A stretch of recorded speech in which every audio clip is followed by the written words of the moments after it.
욥이 여호와께 대답하여 이르되 주께서는 못하실 일이 없사오며 무슨 계획이든지 못 이루실 것이 없는 줄 아오니 무지야말로 이치를 가리는 자가 누구니이까. 나는 깨닫지도 못한 일을 말하였고 스스로 알 수도 없고 헤아리기도 어려운 일을 말하였나이다. 내가 말하겠사오니 주는 들으시고 내가 주께 묻겠사오니 주여 내게 알게 하옵소서. 내가 주께 대하여 귀로 듣기만 하였사오나 이제는 눈으로 주를 배옵나이다. 그러므로 내가 스스로 거두어드리고 티끌과 질 가운데에서 회개하나이다. 여호와께서 욥에게 이 말씀을 하신 후에 여호와께서 대만 사람 엘리바스에게 이르시되 내가 너와 내 두 친구에게 노하나니 이는 너희가 나를 가리켜 말한 것이 내 종 욥의 말같이 옳지 못함이니라. 그런즉 너희는 수소 7과 순양 7을 가지고 내 종 욥에게 가서 너희를 위하여 번제를 드리라. 내 종 욥이 너희를 위하여 기도할 것인즉 내가 그를 기쁘게 받으리니 너희가 우매한 만큼 너희에게 갚지 아니하리라. 이는 너희가 나를 가리켜 말한 것이 내 종 욥의 말같이 옳지 못함이라. 이에 대만 사람 엘리바스와 수아 사람 빌닷과 나아마 사람 소발이 가서 여호와께서 자기들에게 명령하신 대로 행하니라. 여호와께서 욥을 기쁘게 받으셨더라. 욥이 그의 친구들을 위하여 기도할 때 여호와께서 욥의 곤경을 돌이키시고 여호와께서 욥에게 이전 모든 소유보다 갑절이나 주신지라. 이에 그의 모든 형제와 자매와 이전에 알던 이들이 다 와서 그의 집에서 그와 함께 음식을 먹고 여호와께서 그에게 내리신 모든 재앙에 관하여 그를 위하여 슬퍼하며 위로하고 각각 캐시다 하나씩과 금고리 하나씩을 주었더라. 여호와께서 욥의 말년에 욥에게 처음보다 더 복을 주시니 그가 양 14,000과 낙타 6,000과 소 1,000결이와 암나귀 1,000을 두었고 또 아들 7과 딸 3을 두었으며 그가 첫째 딸을 여미마라 이름하였고 둘째 딸을 그시아라 이름하였고 셋째 딸을 게렌하북이라 이름하였으니 모든 땅에서 욥의 딸들처럼 아리따운 여자가 없었더라. 그들의 아버지가 그들에게 그들의 오라비들처럼 기업을 주었더라. 그 후에 욥이 140년을 살며 아들과 손자 4대를 보았고 욥이 늙어 나이가 차서 죽었더라. 오늘 욥기 42장 말씀을 우리 함께 읽었습니다. 여러분, 42장은 욥기를 마무리하는 마지막 장이 되는 것이죠. 이제 욥기가 그 긴 대단원의 막을 내리게 됩니다. 특별히 38장에서부터 하나님의 발언이 시작됐다 그랬죠. 하나님의 말씀, 하나님의 언설이 41장까지 연결됩니다. 이 38장부터 41장까지 나오는 이 하나님의 말씀, 여러분 이것은 일종의 하나님의 최후 판결, 하나님의 최후 결정 이렇게 볼 수 있는데요. 이 판결 이후에 오늘 본문에서 욥의 반응이 등장하죠. 회개했다. 또 하나님께서 욥을 정죄했던 친구들을 책망하시고 욥에게는 갑절의 복을 주셨다. 성경은 말합니다. 자, 최후 판결에서 욥에게 갑절의 복을 주셨으니 승자는 욥이 되는 것이죠. 최후의 승자는 욥이 되었다. 여러분, 이런 내용을 중심으로 이제 오늘 본문을 세 덩어리로 나누어서 볼 수 있습니다. 먼저 1절부터 6절까지 하나님의 긴 발언에 대한 욥의 반응이 나타납니다. 욥이 회개했다는 거죠. 7절부터 9절까지는 욥의 세 친구들을 하나님께서 책망하시는 이야기가 등장합니다. 그리고 10절부터 17절까지 욥을 회복시키시는 모습을 보여주시는 거죠. 어떻게 회복시키십니까? 갑절이나 복을 주심으로 회복시킵니다. 이 본문을 통해서 오늘 우리에게 주시는 하나님 은혜를 깨닫고 하나님의 마음 얻기를 원합니다. 첫째로 오늘 본문을 통해서 우리는요, 참된 회개는 영적인 눈이 열릴 때 가능하다는 것을 깨닫게 됩니다. 참된 회개는 영적인 눈이 열릴 때 가능하다는 거예요. 여러분, 오늘 욥이 하나님의 말씀을 듣고 회개해요. 1절 욥이 여호와께 대답하여 이르되 2절 주께서는 못하실 일이 없사오며 무슨 계획이든지 못 이루실 것이 없는 줄 아오니 모든 것을 가능케 하시는 전능하신 여호와 그분이 당신입니다. 모든 계획을 이루시고 성취하시는 창조주가 되시고 심판주가 되시고 주관자가 되십니다. 하나님의 전능하심 앞에 서 있다 고백해요. 3절 무지한 말로 이치를 가리는 자가 누구니까 나는 깨닫지도 못한 일을 말하였고 스스로 알 수도 없고 헤아리기도 어려운 일을 말하였습니다. 내가 전능하신 하나님 앞에 서고 보니까 그동안 깨닫지도 못한 일을 말했었구나, 이해할 수 없는 말을 했었구나 깨닫게 됩니다. 내가 무지합니다. 내가 낮은 차원에 머물러 있었습니다. 4절 내가 말하겠사오니 주는 들으시고 내가 주께 묻겠사오니 주여 내게 알게 하옵소서. 이제 내가 주님의 말을 듣겠습니다. 주님, 내가 주님께 질문함으로 깨닫기를 원합니다. 알게 해 주십시오. 그렇게 얘기하죠. 5절 중요한 말씀인데 우리 5절 같이 한번 읽어볼까요? 시작. 내가 주께 대하여 귀로 듣기만 하였사오나 이제는 눈으로 주를 배웁나이다. 이전까지는 귀로 듣는 수준의 하나님을 만났다면요, 이제는 눈으로 주님을 뵙는 수준으로 갔다는 거예요. 내가 이제 눈으로 주님을 뵙습니다. 주님을 깨닫는 거죠. 뭘 의미합니까? 그전까지는 귀로만 들었는데 지금은 주님을 뵙게 됐다. 영적인 눈이 떠졌다는 거예요. 영적인 눈이 떠졌다. 6절, 그러므로 내가 스스로 거두어드리고 티끌과 제 가운데에서 회개하나이다. 영적인 눈을 뜨고 보니까 내가 지금까지 했던 말들 거두어드려야 되겠다. 티끌과 제 가운데서 회개합니다. 영적인 눈을 뜨고 보니까 내가 이제야 회개해야 할 것이 보입니다. 욥이 고백하는 것이죠. 여러분, 욥은 지금까지 자신의 무죄함을 주장했는데 그것은 자기가 아는 하나님 수준에서는 맞는 말인 거죠. 욥이 자기가 알고 있는 하나님 수준에서는 이해가 안 된다 막 고백했다는 거예요. 그러니까 여러분, 욥의 말 자체가 틀린 것이 없지만은 그건 욥의 수준에서나 틀린 게 없는 것이고, 이제 하나님을 배웠고 그분의 말씀을 듣고 하나님이 주시는 지혜를 얻게 되니까 영적인 눈이 떠지니까, 영적인 눈을 뜨고 보니까 아, 내가 부족했구나, 연약했구나, 경솔했구나, 내가 하나님의 세계를 다 알지 못했구나, 이렇게 고백하게 된다는 거예요. 회개하고 있습니다. 여러분, 이렇게 영적인 눈이 열릴 때 참된 회개가 가능해요. 영적인 눈이 열릴 때 참된 회개가 가능하다. 여러분, 우리는 자꾸 회개 그러면 자꾸 하나님 앞에서 아, 주님 이거 잘못했고 저거 잘못했고 이런 수준, 이 정도 수준의 회개를 말하는 거죠. 그러나 참된 회개는 그런 게 아니죠. 여러분, 회개라는 것은 가던 방향을 돌이키는 거예요. 단순히 도덕적인 잘못, 도의적인 책임, 부끄러운 일상의 죄악들, 그것도 회개해야 되지만은 진정한 회개는 뭐냐? 하나님을 더 알지 못했던 것. 진정한 회개는 하나님의 광대하심을 이해하지 못했던 것. 진정한 회개는 하나님의 위대하심을 망각하고 있는 우리의 연약한 본성. 여러분, 이런 걸 회개해야 된다는 거죠. 단순히 도덕적인 차원의 회개가 아니에요. 여러분, 근데 이 정도 참된 회개를 하려면 일상적인 수준에서는 불가능하죠.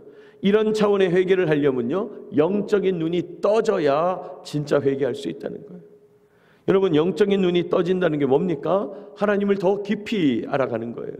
영적인 눈을 뜬다는 것은 하나님을 깊이 체험하고 그분의 동행하심을 누리는 거예요. 오늘 욥이 영적인 눈을 뜨고 나서야 보니까 아, 내가 틀린 말을 한 것은 아니지만은 그 수준에서는 그런 얘기할 수 있을지 모르지만은 하나님의 더 큰 수준을 알고 보니까, 하나님의 그 말씀을 듣고 보니까 회개하지 않을 수 없다는 거예요.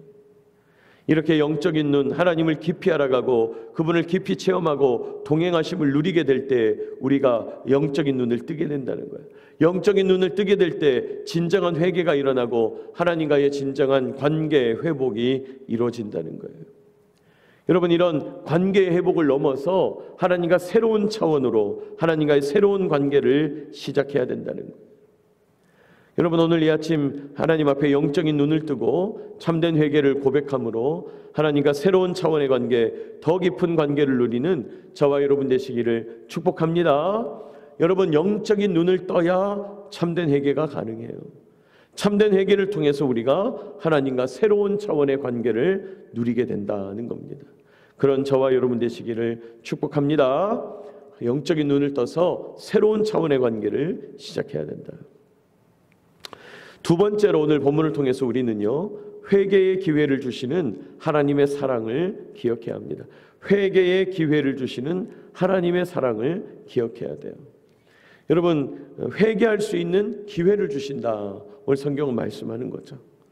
여러분, 오늘 본문에서 하나님은 욥에게도 말씀하시지만 욥의 친구들에게도 말씀하고 계세요. 오늘 본문 7절 보시면 여호와께서 욥에게 이 말씀을 하신 후에 여호와께서 대만 사람 엘리바스에게 이르시되 내가 너와 내 두 친구에게 노하나니 이는 너희가 나를 가리켜 말한 것이 내 종 욥의 말같이 옳지 못합니다. 세 친구의 말을 다 들으신 하나님, 욥의 말도 다 들으신 하나님께서 마지막에 최종 판결하는 분위기로 이런 말씀을 하시는 거죠. 내가 너와 너희 두 친구에게 노한다. 너희가 나를 가리켜 말한 것이 옳지 못하다. 욥의 말이 옳았다면 너희는 옳지 않다. 그렇게 말하는 거죠. 자, 자, 그럼 어떻게 해야 되냐? 8절, 그런즉 너희는 숫소 7과 수량 7을 가지고 내 종 요백에 가서 너희를 위하여 번제를 드리라. 너희들 빨리 요백에 가서 번제를 같이 드려라. 욥이 너희를 위해서 기도하게 될 거다. 욥이 너희를 위해서 기도하는 그 기도를 내가 들을 것이다. 여러분, 이거에 하나님께 가서 제사를 드려라 그런 말도 되지만은 욥에게 가서 함께 기도하라는 거죠. 욥을 제사장처럼 삼으셔서 친구들의 잘못을 확인받게 하시는 겁니다. 그렇게 하면 내가 너희에게 죄를 묻지 않겠다. 그렇게 너희가 회개하면, 제사를 드리면 너희의 잘못을 심판으로 갚지 않겠다. 주님 말씀하는 거죠. 회개의 기회를 주시는 거예요. 여러분, 그렇습니다. 하나님은 우리에게 회개의 기회를 주시는 분이에요. 회개의 기회를 주시는 사랑의 하나님이에요. 여러분, 만약에 하나님께서 우리에게 회개의 기회를 주시지 않겠다, 그리고 우리를 그저 악한 대로, 우리가 행한 대로 심판하겠다, 우리의 죄과를 그대로 심판하겠다, 하나님 앞에서 살아남을 사람이 아무도 없는 것이죠. 여러분, 우리는 하나님의 사랑으로 인해서 오늘 이 시간까지, 오늘 여기까지 와 있는 것입니다. 이렇게 우리를 사랑하시는 하나님, 우리의 죄과 그대로 심판하지 않으시는 하나님, 우리의 약함을 그대로 갚지 않으시는 하나님, 여러분, 그 하나님을 기억해야 합니다. 한마디로 말해서 하나님이 우리를 봐주고 계시다는 거예요. 봐주고 계시다는 거예요. 하나님이 우리를 봐주고 계시다면 우리는 어떻게 해야 됩니까? 우리도 봐줘야 합니다. 우리도 용납해야 합니다. 여러분, 골로새서 3장 13절 이렇게 말씀합니다. 누가 누구에게 불만이 있거든 서로 용납하여 피차 용서하되 주께서 너희를 용서하신 것 같이 너희도 그리하고. 그래요. 우리가 서로를 용납해야 될 이유가 뭐냐? 우리가 먼저 용서받은 사람들이다 이 말이에요. 주님께서 우리를 용서하여 주신 것 같이 우리도 누군가를 용서하게 해달라. 그게 우리 기도잖아요.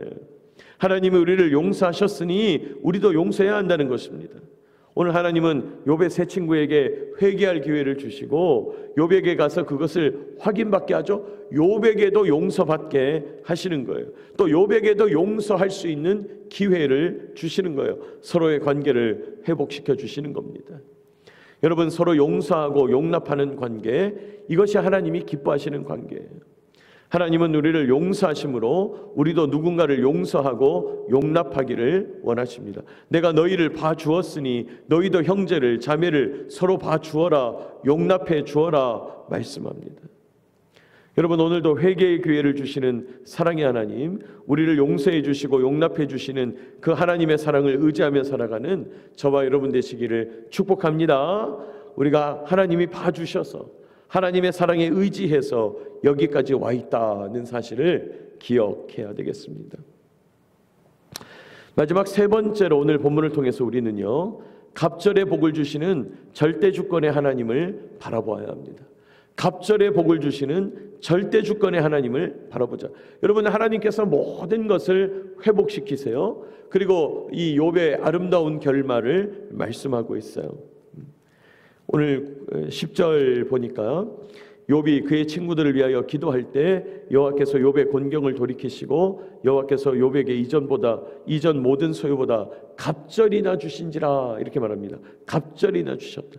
하나님께서 욥이 그의 친구들을 위해서 기도하는 모습을 보시면서 그의 곤경, 그의 재앙 가운데서 고통하는 것을 돌이키세요. 회복시키세요. 그러면서 모든 소유를 갑절로 주셨다.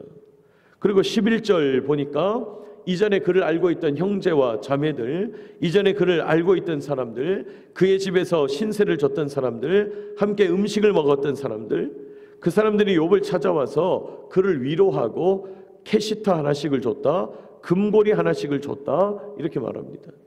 여러분, 이 캐시타라는 것이 여러분 성경 각주의 고대 화폐의 단위다 이렇게 돼 있죠. 뭔가 귀한 화폐를 주고 또 금고리를 주었다는 거예요. 자, 그렇게 받은 것들을 뭔가 미천으로 삼았던 것 같아요. 12절 여호와께서 욥의 말년에 욥에게 처음보다 더 복을 주셔가지고 양이 14,000, 낙타가 6,000, 소가 1,000결이, 암나귀가 1,000을 두었다. 더 많은 가축을 주었다. 또 13절 보니까 아들과 딸도 10명이나 주었다. 이전에 죽었던 아들과 딸의 숫자를 회복하는 것이죠. 어떤 분들은 아니 다른 것은 다 갑절이나 줬다 그러는데 왜 자녀는 갑절로 안 주냐? 사실은 자녀도 갑절로 준 거죠. 물론 이전에 10명이 죽었지만은 10명을 주었고 또 이후에 또 10명을 주신 거니까요. 또 14절 15절 욥의 아름다운 세 딸에 대한 얘기를 쭉 기록합니다. 그리고 16절 욥이 140년을 더 살았다. 오래도록 평안을 누렸다. 17절 욥이 늙어서 나이가 차서 죽었다 말이에요. 여러분, 나이가 차서 죽었다 무슨 말입니까? 평안하게 살다가 하나님의 부르심을 받았다는 거예요. 욥이 회복되었다는 겁니다. 욥의 고난이 물러가고 이전보다 갑절의 은혜를 받았다, 갑절의 소유를 누렸다 말씀하는 거죠. 여러분, 이렇게 하나님께서 욥에게 갑절의 소유, 갑절의 은혜를 주신 이유가 뭔가요? 그토록 고통당하던 욥인데, 그토록 재앙에 몸부림치던 욥인데 하나님께서 이제 이때에는 찾아오셔서 쭉 말씀하시더니 회복의 은혜를 주신 이유가 뭐냐? 갑절의 소유를 주신 이유가 뭐냐는 거예요. 왜 그러냐는 거예요. 여러분, 우리가 이런 장면을 보면서 그저 쉽게 고난을 견디고 하나님을 끝까지 붙잡으면은 마침내는 이런 복을 주시나 보다, 갑절의 소유를 주시는구나, 여러분 갑절의 소유를 받으십시오, 이렇게 마무리하면 좋겠는데 사실 성경의 얘기가 그러냐 이 말이에요. 여러분, 오히려 성경은 뭘 말합니까? 욥이 말했던 것처럼 하나님이 나에게 까닭 없이 고난을 주셨다는 거예요. 욥이 그런 말을 했거든요. 나에게 까닭 없이 고난을 주셨다. 근데 오늘 욥이 회복됩니다. 욥이 풍요로워졌어요. 여기서 까닭은 뭡니까? 그럼 욥을 왜 또 풍요롭게 하시는 겁니까? 이것도 까닭이 없는 거예요. 여러분, 하나님이 나에게 왜 이런 고난을 주시는가? 왜 그런지 알 수 없어요. 하나님이 왜 나에게 이런 복을 주시는가? 우린 그것도 알 수 없다는 거예요. 우리가 왜 이렇게 고난을 주시냐고 이유를 모르겠다고 막 골똘하지만은 사실은 하나님이 우리한테 잘해주시는 이유도 없는 거예요. 사실은 잘해주실 이유가 없는 거예요. 그저 하나님의 절대 주권 속에 속해 있는 것입니다. 여러분, 욥기의 결론이 바로 이거예요. 하나님의 절대 주권에 속해 있는 일들 우리가 다 헤아릴 수도 없고 우리가 다 이해할 수도 없다는 거예요. 그러므로 하나님 앞에서 내가 이렇게 했기 때문에, 저렇게 했기 때문에 나에게 복이 임했다, 은혜가 임했다, 이렇게 말하는 거 어리석은 일이라는 거예요. 왜요? 내가 이렇게 했기 때문에 하나님이 뭘 줬다, 이건 주도권이 나한테 있는 거잖아요. 또 하나님은 왜 나한테 이런 고통을 주시냐, 내가 뭘 잘못했냐, 왜 하나님은 저 사람에게는 저렇게 큰 복을 주시냐, 저 사람은 뭘 잘했냐, 이런 인과응보적인 접근도 틀렸다고 그랬죠. 이것도 어리석은 얘기입니다. 여러분, 고통받는 사람이 다 잘못한 게 아니고요, 복을 받는 사람들도 다 잘한 게 아니더라는 거예요. 도대체 우리는 왜 그런 일이 일어났는지 알 수 없다는 거예요. 알 수 없다는 거예요. 이 모든 것들이 하나님의 절대 주권 속에 들어가 있다는 사실을 말씀하고 있어요. 여러분, 이게 욥기의 결론이에요. 모든 것들이 하나님의 절대 주권 속에 들어가 있다. 욥기의 결론이에요. 하나님의 절대 주권에 속해 있는 일들 우리가 다 헤아릴 수 없고 우리가 다 이해할 수가 없다는 것입니다. 자, 그렇다면 우리의 삶의 자세는 어때야 됩니까? 그저 오늘도 하나님의 절대 주권 앞에 묵묵히 주님을 섬기고 의지하면서 살아가는 거예요. 내가 복을 더 얻겠다, 말겠다, 이 고통 건져주시오 마시오, 그렇게 즉흥적으로 살 것이 아니에요. 여러분, 즉흥적으로 사는 게 뭡니까? 어려움 오면 막 달려오고, 뭐 또 평안하면 그런가 보다 하고, 그것도 어리석은 거죠. 여러분, 놀라운 건 뭐냐면 우리 인간은요, 복도 반복이 되면 일상이 돼버려요. 또 재앙도 고통도 반복이 되면 그저 일상이 되어버려요. 무뎌진다 이 말이에요. 우리 삶이 그렇다는 거예요. 그러니 그저 우리는 하나님의 절대 주권 앞에서 주님을 모시고 하루하루 살아가는 거예요. 그렇게 살아가는 거예요. 여러분, 그렇게 우리 주님의 절대 주권을 인정하며 살아가는 저와 여러분 되시기를 축복합니다. 여러분, 우리는 하나님의 절대 주권 속에 있다는 것입니다. 여러분, 오늘 본문을 통해서 하나님은요, 참된 회개는 영적인 눈이 열릴 때 가능하다. 단순히 일상적인 도덕적인 회개가 아니라 내가 하나님을 깊이 알고 있냐, 영적인 눈을 떠졌냐, 하나님의 뜻을 깨닫고 있냐, 영적인 눈을 떠서 더 깊은 회개로 나아가게 되시기를 축복합니다. 또 하나님께서 우리에게 회개할 기회를 주세요. 용납해 주시는 거예요. 우리는 하나님의 사랑에 의지해서 여기까지 왔다 기억해야 합니다. 또 갑절의 복을 주실 때 이것 또한 하나님의 절대 주권이라는 거예요. 고난을 주실 때도 이유를 알 수 없다면 복을 주실 때도 이유를 알 수 없다. 하나님의 절대 주권 속에 들어가 있다는 거예요.